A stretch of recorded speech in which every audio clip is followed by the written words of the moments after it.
સુરક્ષિત અમદાવાદમાં હત્યારાઓ બેફામ બની રહ્યા છે। અમદાવાદમાં વધુ એક બિલ્ડરની હત્યાની ઘટના સામે આવી છે। વિરાટનગરમાં હત્યા કરેલી હાલતમાં બિલ્ડરનો મૃતદેહ મળી આવ્યો છે। પોલીસના ઉચ્ચ અધિકારીઓ સ્થળ ઉપર દોડી આવ્યા। બિલ્ડરની હત્યા કરી વિરાટનગર પાસે મૂકીને હત્યારા ફરાર થયા। બિલ્ડરનું નામ હિંમત રૂદાણી હોવાનું પ્રાથમિક તપાસમાં સામે આવ્યું છે। ખુલાસો થયો છે બિલ્ડરનો મૃતદેહ તેની જ કારમાંથી મળી આવ્યો છે। તીક્ષ્ણ હથિયાર વડે બિલ્ડરની હત્યા કરવામાં આવી હોવાની માહિતી છે। સમગ્ર ઘટના અંગે પોલીસે વધુ તપાસ હાથ ધરી છે અને આજ અંગે વધુ માહિતી મેળવીશું। સંવાદદાતા મિહિર અમારી સાથે સીધા અહીંયા જોડાયા છે। મિહિર, જે પ્રકારે વાત કરવામાં આવી, આ બિલ્ડરની જે હત્યા કરવામાં આવી છે, આની પાછળ કયા કયા પરિબળો જવાબદાર છે, કોણે હત્યા કરી તેને લઈને કોઈ પ્રાથમિક વિગતો સામે આવી છે કે કેમ? પરિવારનું આ ઘટનાને લઈને કોઈ નિવેદન સામે આવ્યું છે કે કેમ?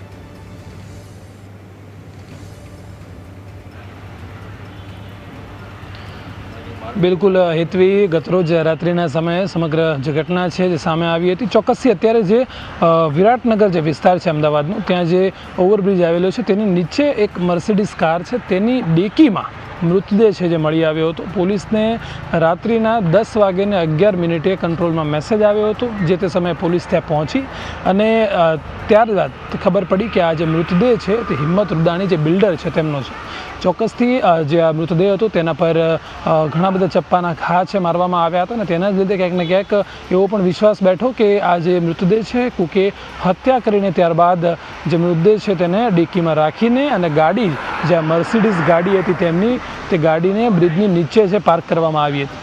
અત્યારે સવાલ ઘણા બધા ઊભા થાય છે કે જે તે વ્યક્તિ કોણ હશે, કારણ કે કોઈ એવો જાણીતો વ્યક્તિ હોવો જોઈએ કે જેના કારણે તેમની ગાડીમાં તેમની સાથે હતો અને સાથે જ તે પોતે ગાડી ચલાવીને બ્રિજની નીચે આવે અને અહીં તે જે સીસીટીવી ફૂટેજ પણ એક સામે આવે છે, ફૂટેજમાં પણ ક્યાંક ને ક્યાંક એવા દ્રશ્યો જોવા મળી રહ્યા છે કે તે ગાડી છે તે 12:45 આજુબાજુ તે જગ્યા પર છે ત્યાં પહોંચી હતી અને ત્યારબાદ જે તે વ્યક્તિ ગાડી ચલાવતો હતો તેણે પોતે ગાડી મૂકીને તે પોતે ત્યાંથી ફરાર થઈ ચૂક્યો હતો।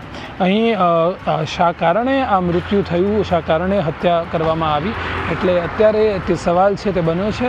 પોલીસ દ્વારા અત્યારે પ્રાથમિક તપાસમાં જે વિગત છે સામે આવી છે ને, જે મૃતકનો જે દીકરો હતો તેનું એવું કહેવું હતું કે સવારે 11 વાગ્યાના સમયે તેણે પોતે તેના જે પિતા હતા જેમનું મૃત્યુ થયું છે તેમને રિંગ રોડ જે રસ્તો છે તેના પર SP રિંગ રોડ પર તેમને જોયા હતા 11 વાગ્યાના જે સમય છે ત્યારે પોતે તેમના વાહનમાં હતા અને સવારે તે પોતે તેમની જે સાઇડ છે ત્યાં વિઝિટ માટે પણ નીકળ્યા હતા। એટલે અહીં સવાલ ઘણા બધા ઊભા થઈ રહ્યા છે કે કોણ હતું કે જે પોતે તેમની હત્યા કરીને તેમની જ ગાડીને ડેકીમાં મૂકીને વિરાટનગર બ્રિજની નીચે પાર્ક કરી ગયું અને સાથે જ તે શું કારણ હશે, કારણ કે ગતરોજ મોડી રાત્રે સમગ્ર બનાવ બન્યો એટલે પોલીસ પણ સમગ્ર પૂછપરછ છે આખી રાત કરતી રહી। CCTVને આધારે અત્યારે તેમના દ્વારા પણ વધુ તપાસ છે તે હાથ ધરવામાં આવી છે।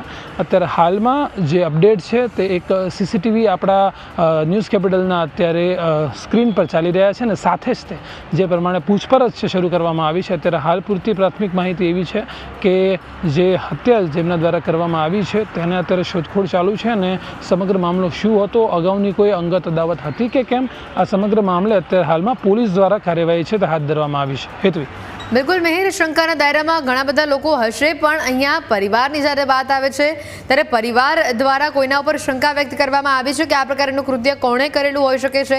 કોઈ અંગત અદાવતમાં કે પછી કોઈ આની પહેલાં કોઈ એવો ઝઘડો થયો હતો કે જેના કારણે આ ઘટના બની? અને પોતે બિલ્ડર છે એટલે કોઈ પ્રોપર્ટી લે વેચની પરિસ્થિતિમાં પણ આ પ્રકારની ઘટના બની હોય, અન્ય કોઈ બિલ્ડર સાથે તેઓની દુશ્મનાવટ, આને લઈને કોઈ અપડેટ પરિવાર તરફથી સામે આવી છે?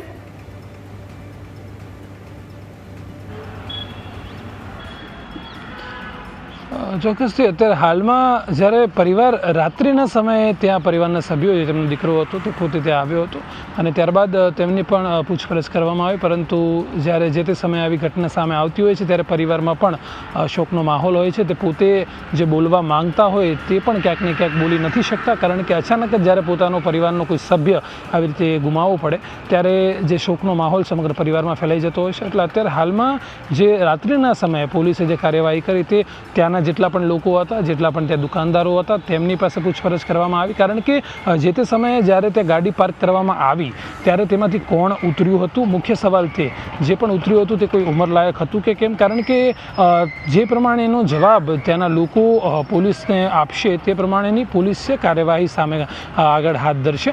એટલે અત્યારે હાલમાં પરિવારની જો વાત આવે તો પરિવાર દ્વારા રાત્રિના સમયે તેવી કોઈ બાબત છે તે પોલીસ સામે મૂકવામાં નથી આવી, પરંતુ હવે જ્યારે સમગ્ર જે કાર્ય છે, જે પણ જે મૃતદેહ છે તેમની જે પવિત્ર વિધિ જે કરવામાં આવશે ત્યારબાદ કદાચ જે પરિવારજન છે તે થોડા ઘણા સ્ટેબલ જો થશે તો પોલીસ છે તેમની સાથે વાતચીત કરશે. સમગ્ર અગાઉની કોઈ એવી અંગત અદાવત હતી કે કેમ, કારણ કે પોતે બિલ્ડર હતા, પોતે ઘણા સમયથી આ ઇન્ડસ્ટ્રીમાં કામ કરતા હતા, એટલે અગાઉ કોઈપણ જાતનો ઝઘડો થયો હોય, કોઈપણ જાતની બબાલ થઈ હોય અને તેને લઈને કોઈ તેમનું દુશ્મન બન્યું હોય તો તે સમગ્ર બાબત છે તે પરિવાર પાસે જાણવામાં આવશે. પરંતુ અત્યારે હાલમાં રાત્રિના સમયે સમગ્ર રાત દરમિયાન સીસીટીવી ફૂટેજ સાથે જ જે આજુબાજુના લોકો હતા તેમની પૂછપરછ, અને જો પરિવારજનો સાથે કોઈ વાત કરવામાં આવી હોય તો તે આ સમગ્ર બાબતને એકઠી કરીને જે કાર્યવાહી છે તે પોલીસ દ્વારા કરવામાં આવી રહી છે. અને અત્યારે પણ તપાસ છે તે શરૂ છે. પોલીસની વિવિધ ટીમો છે તે આ કેસની પાછળ અત્યારે લાગી ચૂકી છે, કારણ કે વહેલી તકે જ્યારે અમદાવાદ સુરક્ષિત શહેર અમદાવાદને કહેવામાં આવતું હોય ને ત્યારે જ 2 દિવસમાં 2 આવી ઘટનાઓ બને. કારણ કે આપણને ખ્યાલ છે કે 2 દિવસ અગાઉ જ પાલડીમાં પણ એક હત્યાનો બનાવ બન્યો અને ગઈકાલ રાત્રે વિરાટનગરમાં આ બનાવ બન્યો. એટલે ચોક્કસથી સુરક્ષિત શહેરનું નામ હવે ક્યાંક ને ક્યાંક અસુરક્ષિત થતું હોય તેવું જોવા મળી રહ્યું છે, કારણ કે લોકોને ક્યાંક ને ક્યાંક હવે ભય નથી લાગતો પોલીસનો તેવું પણ લાગી રહ્યું છે.